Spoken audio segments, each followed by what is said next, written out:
Here in Edina, Minnesota, we're just a short drive from where George Floyd died, a community that is taking its conversations about race and justice and trying to turn them into action. Tomas Hoppough is taking a look at some of the community patrols trying to make a difference.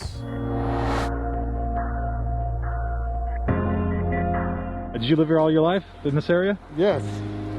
I was born and raised in this neighborhood.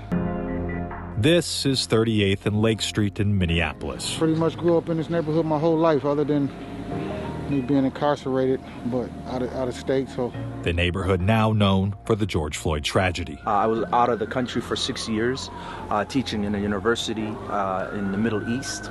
And I came back right after the George Floyd murder, and I decided to join up with my brothers and do what I can.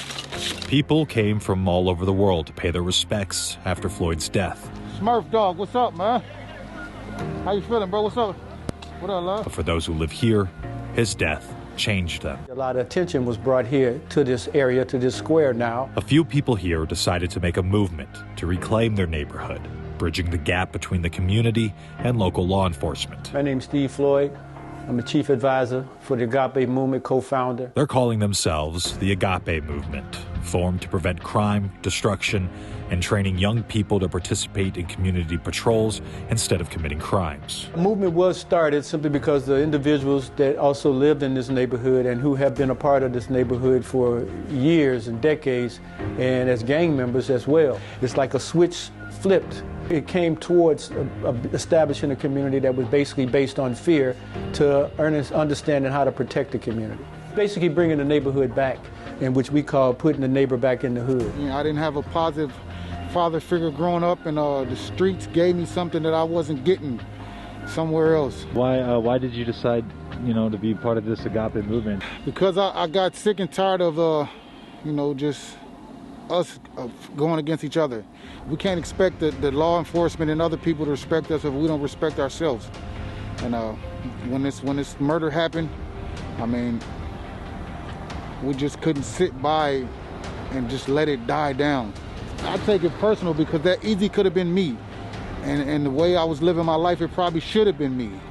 But by the grace of God, it wasn't. And we're turning this negative situation hopefully into a positive one.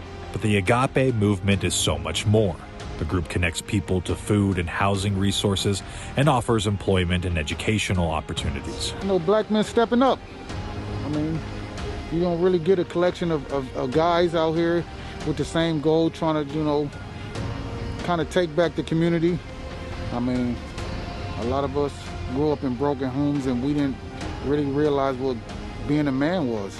And they plan to continue this work for generations. I'm Tomas Hoppough reporting. Thank you for joining us this week for our look at the push for social justice in America. Next week, we're taking a look at the state of the immigration system as a new administration works through its first 100 days in office. Until then, in Edina, Minnesota, I'm Chris Stewart, and this is The Race.